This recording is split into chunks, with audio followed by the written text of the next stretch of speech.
ইনকিলাব মঞ্চের মুখপাত্র ওসমান হাদির মৃত্যুর ঘটনায় গতকাল প্রথম আলো এবং ডেইলি স্টারের উপর বিক্ষুব্ধ জনতার যে হামলা, সে হামলার পর বর্তমান কী পরিস্থিতি চলছে তাই দেখার চেষ্টা করছি। আমি আতিকুর রহমান, সঙ্গে আছি মিন্টুর রহমান। দর্শক, যে বিষয়ে জানার চেষ্টা করছি যে আজ কিন্তু আসলে গতকাল বিক্ষুব্ধ জনতার ঘোষণার পরে কিন্তু ডেইলি স্টারের যে কার্যালয়, সে কার্যালয় কিন্তু ভাঙচুর করে এবং সঙ্গে কিন্তু আসলে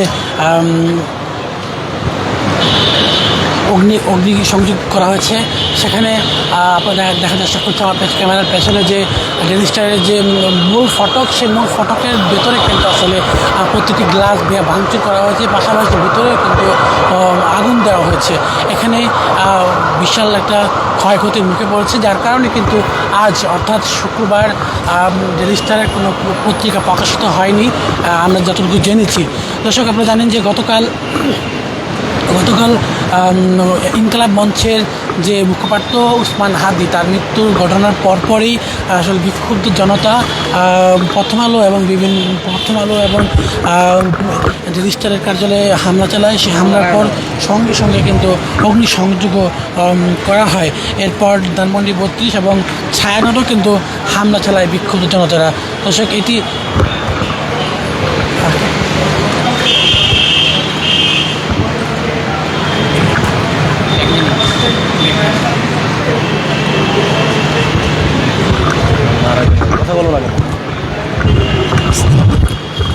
দর্শকের পরে কিন্তু আসলে টানা কয়েক ঘন্টা চেষ্টার পর কিন্তু প্রথম আলো এবং ডেইলি স্টারের কার্যালয়ে যে অগ্নিসংযোগ, সেটা কিন্তু ফায়ার সার্ভিসের সদস্যরা এসে সেটি নেবায়। অর্থাৎ আপনাদের যদি জানিয়ে রাখি যে গত রাত যে ভয়াবহ একটি পরিস্থিতি তৈরি হয়েছিল ডেইলি স্টার এবং প্রথম আলো কার্যালয়ে, সেটির সর্বশেষ যে পরিস্থিতি, সেটি আমরা আপনাদের দেখানোর চেষ্টা করছিলাম। দর্শক, আপনারা যদি একটু দেখানোর চেষ্টা করি, এখানকার প্রতিটি যে এটি ছিল প্রবেশপথ অর্থাৎ প্রধান ফটকের যে রিসিভ রুম, সেই রিসিভ রুমে কিন্তু আসলে অগ্নিসংযোগ দেওয়া হচ্ছে। এবং এর পাশে যদি আপনাদের উপরে দেখানোর চেষ্টা করি যে অতিরিক্ত অগ্নিসংযোগের ফলে কিন্তু আসলে ভবনের যে আসবাবপত্র আছে, সেটি কিন্তু আসলে একদমই পুরো তছনছ হয়ে গেছে এবং অনেক গুরুত্বপূর্ণ আসবাবপত্র কিন্তু আসলে কোনো কিছু রাখা যায়নি। এবং এখানকার যে গ্রিলগুলো আছে, সবগুলো কিন্তু আসলে পুরো ছাই করে দেওয়া হয়েছে।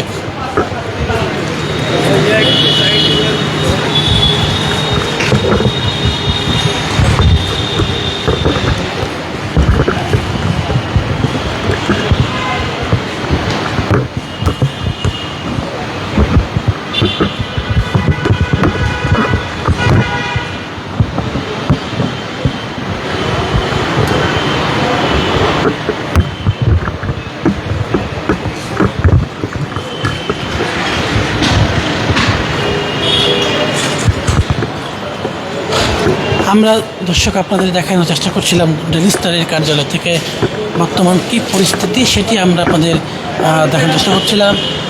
আমি এই মুহূর্তে কিন্তু ডেইলি স্টারের যে ভবন, সে ভবনের ভেতরের অংশে অবস্থান করছি এবং আপনাদের যদি দেখার চেষ্টা করি যে এখান থেকে কিন্তু মূলত ডেইলি স্টারের যে মূল কার্যক্রম, সেটি কিন্তু করা হতো এবং এটি পুরোটা কিন্তু পুড়িয়ে দেওয়া হয়েছে।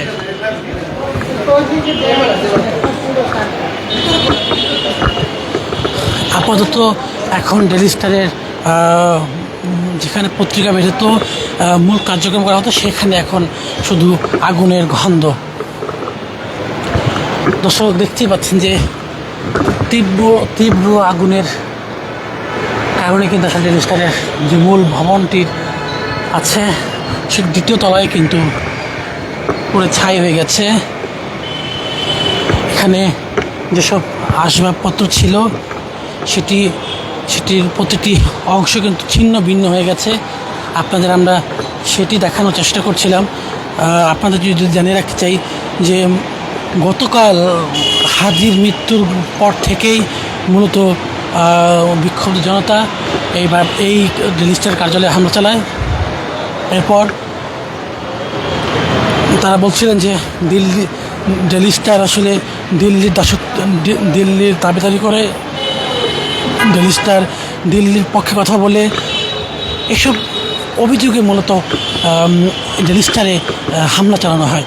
এবং পাশাপাশি প্রথম আলোতেও প্রথম আলো যে সহযোগী সংগঠন, সহযোগী প্রতিষ্ঠান প্রথমা, সেখানেও কিন্তু হামলা চালায় বিক্ষুব্ধ ছাত্র জনতা। আমরা আপনাদের দেখানোর চেষ্টা করছি যে এটি কিন্তু লিফট, অর্থাৎ এখানে লিফটও কিন্তু আসলে রাখা হয়নি, লিফটটিকেও কিন্তু আগুনে পুড়িয়ে দেওয়া হয়েছে যাতে ওঠানামা করতে না পারে। আমরা সেটা আপনার দেখানোর চেষ্টা করছি। পাশাপাশি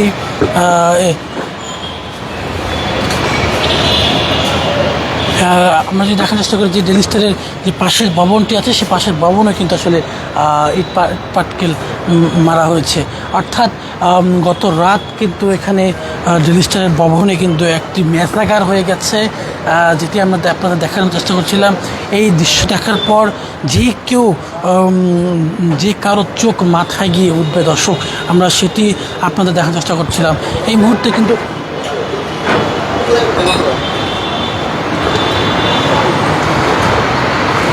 দর্শক আমরা দেখছিলাম এখানে আসলে এই মুহূর্তে ডেইলি স্টারের সামনে কিন্তু আসলে আইন শৃঙ্খলা বাহিনী নিরাপত্তা দিচ্ছে। আইন শৃঙ্খলা বাহিনীর নিরাপত্তার মধ্য দিয়ে কিন্তু এই মুহূর্তে এই জায়গাটিকে আসলে ক্রাইম সিন হিসেবে রাখা হয়েছে।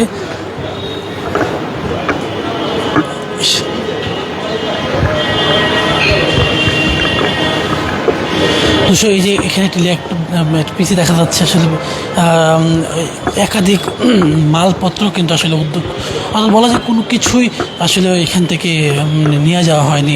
সকল কিছু বিক্ষুব্ধ জনতা নামে যারা আছেন তারা কিন্তু এটিকে ধ্বংসলীলায় পরিণত করেছেন। এবং আমরা যদি আপনাদের একটু বোঝানোর চেষ্টা করি, দেখানোর চেষ্টা করি যে এখানে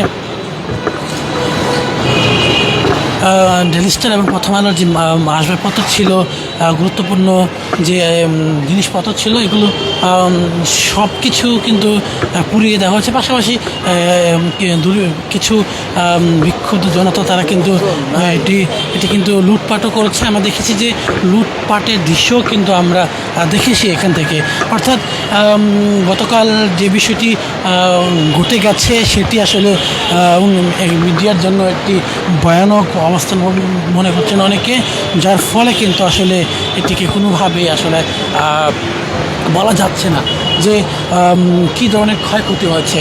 প্রথম আলো অথবা ডেইলি স্টার অথবা সেই ক্ষয়ক্ষতির পরিমাণটা গণমাধ্যমে বলবেন, তখন আমরা আপনাদের জানাতে হবে। দর্শক, আপনারা যেখান থেকে আমাদের আজকের পত্রিকার লাইভটি দেখছেন, সবাই লাইভটি শেয়ার করবেন এবং অন্যকে জানার সুযোগ করে দেবেন। দর্শক, আপনাদের আমরা আরেকটি বিষয় জানিয়ে রাখি যে এই ডেইলি স্টার কিন্তু আসলে বিগত 15-16 বছর কিন্তু আসলে ফেসিবাদী বিরোধী অবস্থান নিয়েছিলেন। তারা সত্যের পক্ষে কথা বলছিলেন, কিন্তু বিক্ষুব্ধ জনতার অভিযোগ তারা বলছিলেন যে তারা আসলে ফেসিবাদের পক্ষে কথা বলছেন, ভারতের পক্ষে কথা বলেছেন, যার কারণে তারা ক্ষুব্ধ হয়ে কিন্তু আসলে এই দুটি প্রতিষ্ঠানকে পুড়িয়ে দিয়েছেন এবং মাল লুট করেছেন।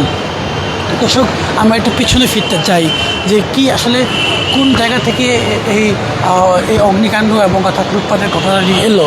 গতকাল আপনারা জানেন যে ইনকিলাব মঞ্চের যে মুখপাত্র ওসমান হাদি, তিনি কিন্তু আসলে ঢাকা 8 আসনের নির্বাচন করবেন।